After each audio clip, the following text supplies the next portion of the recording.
Ministry of Human Services and Social Security launched National Child Protection Week 2021. Man shot multiple times in Sapphire over the weekend.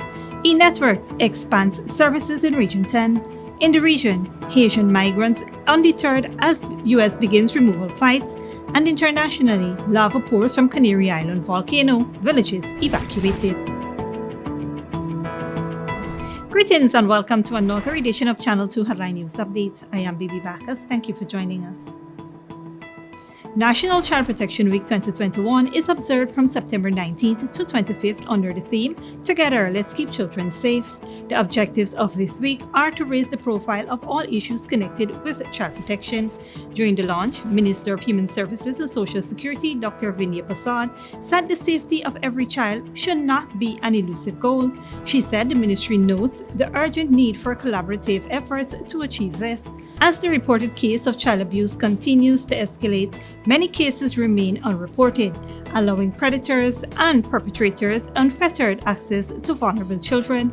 This week, the ministry will launch the Every Child Safe campaign, engaging communities to create safe environments for children.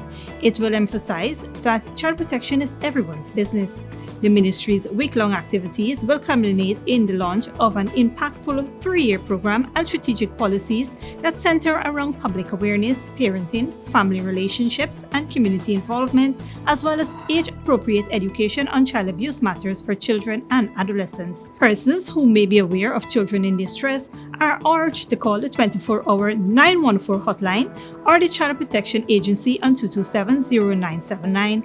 An individual wishing to report the matter is not required to provide proof of abuse, just the location and identity of the child for the ministry to intervene. If something doesn't seem right, it usually isn't. During a shooting incident over the weekend, a man was shot multiple times and is currently in hospital for wounds about his body. The suspects are on the run. More from Esther Sobers. A 27-year-old man is now nursing a gunshot wound after being shot several times during a shooting incident on Saturday night at Defield Sapphire. Inquiries disclosed that the victim was standing in front of a shop on the southern side of the street when he was approached by two men on a red and white motorcycle, unknown from the Defield access road. An argument ensued between the suspects and the victim. The pillion rider then drew a firearm from the waist of his pants and discharged several rounds at the victim. He was hit several times about his body. Two suspects then escaped west on the said road. The shot man was taken to the Georgetown Public Hospital complex by an unknown person. He was admitted a patient to undergo surgery. His condition is regarded as stable, though he sustained several gunshot wounds to his chest, thigh, groin, buttocks, back, and lower abdomen. Checks were made for the suspects, but they were not located. Investigations are ongoing. For Channel 2 Headline News, Esther Sobers. Thanks, Esther. Suresti Brittlebank, a police officer who was remanded to prison for allegedly assaulting his reputed wife in July, was today cleared of an unlawful wounding charge after the victim offered no evidence against him. Brittlebank appeared at the Vigilance Magistrates Court today, where the matter was dismissed. In July, Brittlebank had appeared before Magistrate Fabian Azor, where he was charged with unlawfully wounding and was placed on remand after the said charge was read to him. The incident had taken place on July 8th of 2021 after the duo left their party. According to information, the altercation stemmed after his reputed wife approached his co-worker about knowing or encouraging him with infidelity. Don't go away after the break. E-Networks plans expansion into Region 10, and Ghana Police Force investigates a death and an attempted murder on the west coast of Demerara.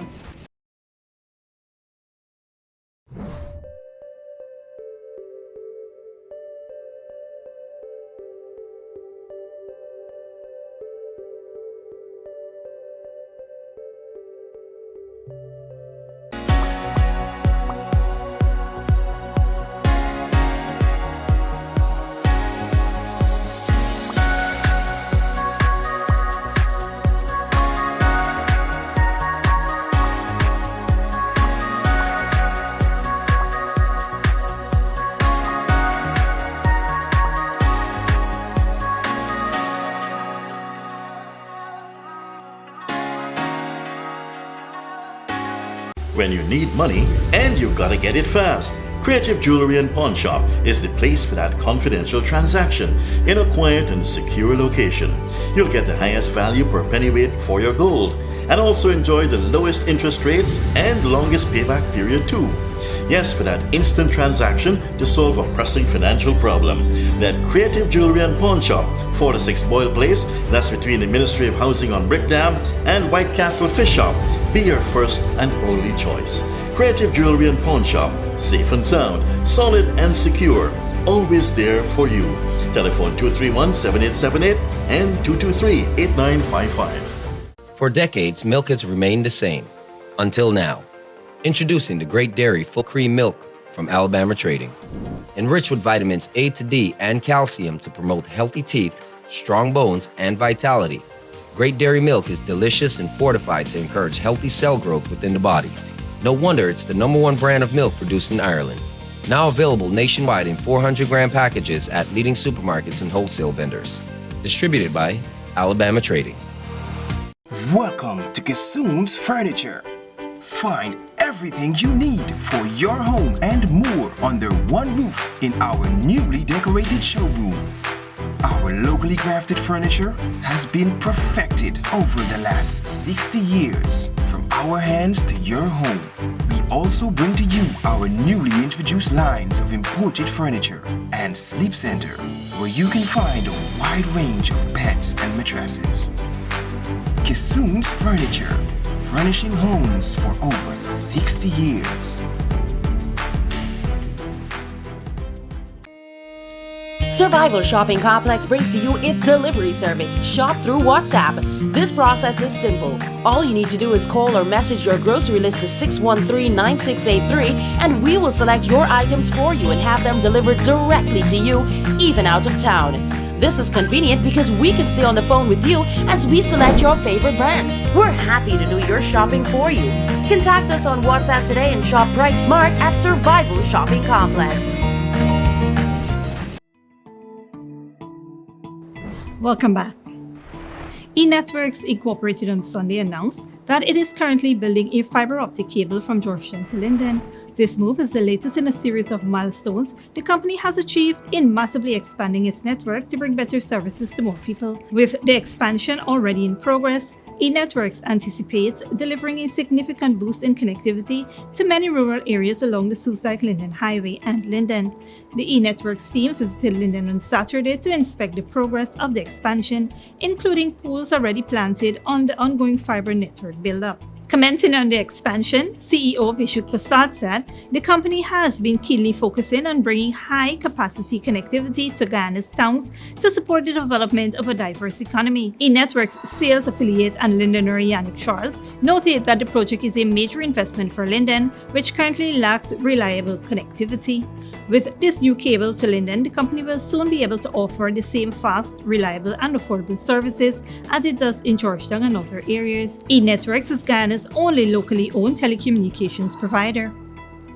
Police are investigating the death of one man and the attempted murder of another on the west coast of Demerara over the weekend. Esther Sobers has more. Police are investigating an alleged murder and attempted murder of two brothers on Saturday night at Breeding Hoop Stelling, West Coast, Demerara. Dead is 26-year-old Sigmal Govaya of Lot 72, Block A, Sapphire, Greater Georgetown, and attempted murder of 37-year-old Neville Govaya. Reports are that Neville is a security guard at the dockyard Breeding Hoop Stelling. According to a police report, around 11 p.m., a boat arrived at the Stelling Coker with three unknown males. One of the men exited the vessel and while the remaining two took the boat out of the river. The suspect was a short while later informed by the deceased that he could not use the area for a passage. A verbal confrontation ensued. The suspect was told to have the boat pick up from the premises. He proceeded to make arrangements. Another argument erupted between the men, and the suspect dealt the victim a stab to his abdomen, causing him to fall to the ground in an unconscious state. The victim's brother Neville, who was present on seeing this, approached the suspect. He was subsequently stabbed to his right upper arm and chest. The boat then returned shortly after with over 10 persons on board. They were all armed with pieces of wood and cutlasses. They collected the suspect and headed across the river. Both victims were picked up by the police and taken to the West Demerara Regional Hospital. Sigmal was pronounced dead on arrival. His brother was admitted a patient. The suspect was later apprehended. Police investigations continue. For Channel 2 Headline News, Esther Sobers. Thanks, Esther. A tragic mishap at Yarakita Access Road in the Northwest District of Region 1 on Sunday resulted in the death of one man, 2 nursing injuries, and the driver in police custody. Dead is 26-year-old Mark Wells of Kumaka Waterfront, Mabaruma. Inquiries disclosed that a motor lorry GWW 609 driven by 27-year-old John Peters of Kumaka Stretch, Mabaruma, was proceeding west along the Yarakita Access Road at a fast rate of speed. The driver stated that while descending a hill, the steering arm, which was defective and he was using a substitute part, came loose, causing him to lose control of the vehicle. The motor lorry ended up colliding into a mud wall on the northern side of the road, causing it to spin around and turn turtle. Wells and 2 others were in the tray of the lorry, 17-year-old Leroy Chow of Kamaka Junction, Mabaruma, and 35-year-old Edwin King of Kamaka Stretch, Mabaruma. As a result of the accident, the 3 occupants received injuries. Mark Wells and Edwin King were picked up in an unconscious condition, and Leroy Chow was picked up in a conscious condition. They were all taken to the Mabaruma Regional Hospital. Wells was pronounced dead on arrival.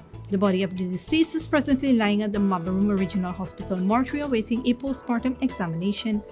Edwin King and Leroy Chow were seen and examined and admitted as patients suffering from various injuries. King is listed as critical, while Chow is listed as stable. A notice of intended prosecution was served on the driver, who is currently in police custody as investigations continue.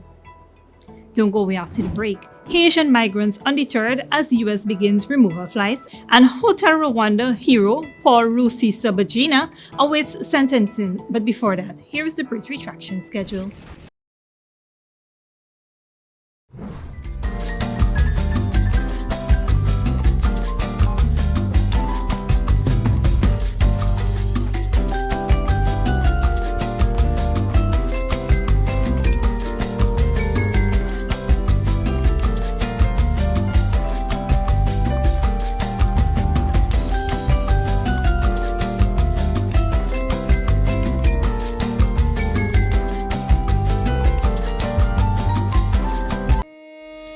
Survival Shopping Complex brings to you its delivery service, Shop Through WhatsApp. This process is simple. All you need to do is call or message your grocery list to 613-9683 and we will select your items for you and have them delivered directly to you, even out of town. This is convenient because we can stay on the phone with you as we select your favorite brands. We're happy to do your shopping for you. Contact us on WhatsApp today and shop price smart at Survival Shopping Complex. Good girl forget things. What's the problem, Granny? I want money for borrow for those surgery. I was dancing and I fall and fracture my hip. If you need some quick money, you should check Lender's Jewelry and Pawn Shop. Lender's Jewelry and Pawn Shop, Lot 238 South Road Border, Georgetown. Get jewelry made to order in just 72 hours. We also accept vehicles. Lender's, best rates, longest payback period. Boys, I get through. Plus, I could dance again. Lender's Jewelry and Pawn Shop.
taxi service, transportation for every occasion. Short drop, airport, weddings, funerals, and much more. We're located at Lot H. Durbin and Vicingen Road, next to Green City Bar. For honest, efficient, and reliable service, call Kingdom Based Taxi Service at 648-5959 or 227-7937. You can count on us.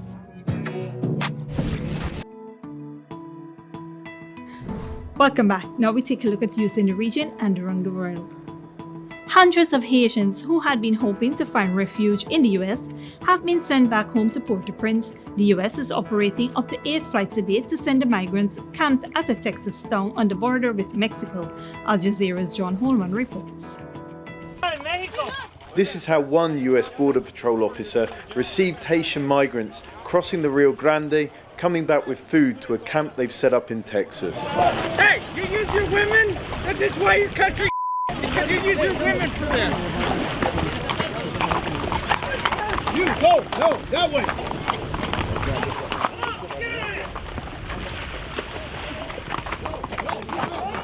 Hey, no. No. We've got our families inside, dying of hunger. We've had to go out to buy food.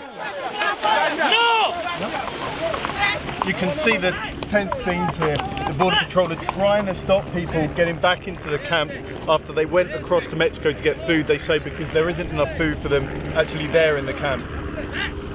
There's more than 12,000 migrants, mostly Haitians, in the camp that sprung up in Del Rio, Texas, over the last 2 weeks. They want asylum, but US authorities are overwhelmed. This is just the latest flashpoint in a months-long surge of people illegally crossing the border, and there's little in the camp for them. Sanitary products? There aren't any. Food? There isn't any either. They don't give you anything. We met Nicholas on the Mexican bank of the river, searching for food and medicine for his family. He hadn't realized until we asked him about it that US authorities are also now flying Haitians back home. There's planes now going deporting people. What do you think about that? What kills me about that is that everyone knows what we Haitians are going through. There's no president. Crime is high. Students can't go to school. There's no work. The economy is down. People can't put up with that. Deportation is not good for us. Like many others, he said he'd suffered to get this far, on a journey through South America, past gangs and through a patch of jungle called the Darien Gap, notorious for rape and robbery. It was really difficult. I saw a lot of us who died, he told me. Now he's touched ground in his promised land, the US, but it looks unlikely he'll be able to stay there. In the rush for food, we didn't see him make it back across the river into Texas. And by the afternoon, Mexican security forces were patrolling the river too. It was getting even tougher. Mexican authorities have opened the dam further upstream, which they do quite regularly, but all it means is that these people are now struggling even more to get across. The water's a lot deeper here. It's just another obstacle and another danger for them as they try and get into the United States. John Holman, Al Jazeera, Acuña. Internationally, thousands of people have been told to leave their homes after a volcanic eruption at the Spanish Canary Island. It follows a week of increasing seismic activity on the island of La Palma off the coast of West Africa. Al Jazeera's Alexi O'Brien reports. Into the night, a fiery spout of lava and clouds of dark smoke spew out of the volcano in the Cumbre Vieja National Park. The eruption began with a thunderous roar earlier in the day in Spain's Canary Islands off the coast of northwestern Africa. The island of La Palma had already been on high alert after more than 22,000 tremors were reported in the space of a week. But just days ago, scientists had said they didn't believe an eruption was imminent. I don't know how to explain it. It was powerful. To see a sudden explosion like that. We were on orange alert. There were loads of tremors, but being on orange alert, I couldn't imagine it would all be so sudden. The molten liquids shooting hundreds of meters into the sky and pouring down the hillside closer to some isolated villages. Thousands of people are being moved from their homes, but it's thought most of the island's 85,000 residents are not at risk. I'm very scared. We didn't expect it. We were warned, but we didn't expect it. We've had earthquakes all night. This morning, I had to hold on to the TV. In the last major eruption there in 1971, one man was killed as he took photographs near the lava flows. Authorities are warning the curious not to get too close and stay inside if there's volcanic ash nearby. Spanish Prime Minister Pedro Sanchez has put off his trip to New York to attend the UN General Assembly, instead travelling to the Canary Islands to meet with local officials. Right now, we are keeping a close eye on the fires that may happen as a result of the eruption. We will deploy not only the Civil Guard, who are already there, but also the National Police, forest firefighters and members of the Military Emergencies Unit. The Cumbre Vieja is one of the most active volcanic regions in the Canaries. Volcanologists say while it's too early to know for sure, this eruption could last for weeks or even months. Alexia O'Brien, Al Jazeera. And finally, the man whose story inspired the Hollywood film Hotel Rwanda was found guilty of being part of a group responsible for a terrorist attack and sentenced to 25 years in prison by Rwanda court. Al Jazeera's Malcolm Webb reports. Hollywood made him a hero for saving lives. It is very exciting. But Rwandan prosecutors say Paul Rusesabagina is a terrorist and a murderer. He's been tried in a court in the capital, Kigali. Prosecutors blame him for attacks on civilians that happened in Rwanda 3 years ago. One of them was in this village. Kararangabo Antoine's neighbours thought he was dead after the attackers hit him on the head with a machete. I was knocked out for 2 hours. We never knew who it was. After, the authorities investigated and said it was a militia. The village administrator's car was set on fire during the attack. This is what remains of it.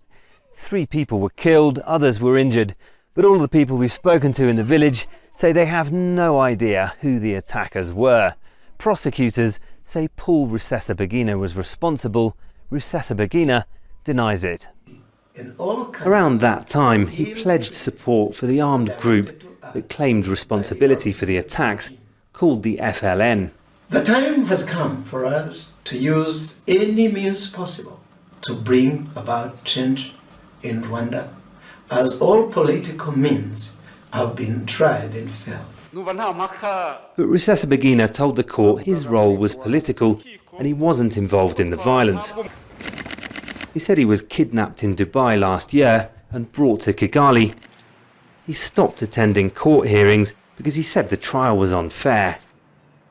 International legal observers agree. Jeffrey Robertson's monitored the trial from London for the American Bar Association. This became something of a show trial.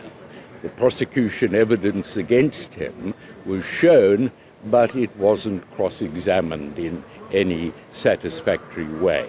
So the verdict, as we understand it, would not, in that sense, be reliable. During Rwanda's genocide in 1994, Rusesabagina saved hundreds of people in a hotel where he was the manager. The film Hotel Rwanda told the story and made him famous. He since fled into exile and became a vocal critic of Rwanda's president, Paul Kagame. The observers say it's also a problem that Kagame has said he's guilty before the verdict.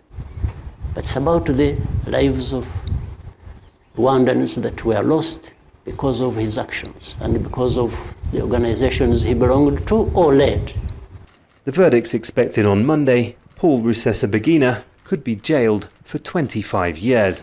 Malcolm Webb, Al Jazeera, Kigali, Rwanda. And that is it for today's regional and international news. Here now is your 3-day weather forecast.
That is it for this edition of Channel 2 Headline News Updates.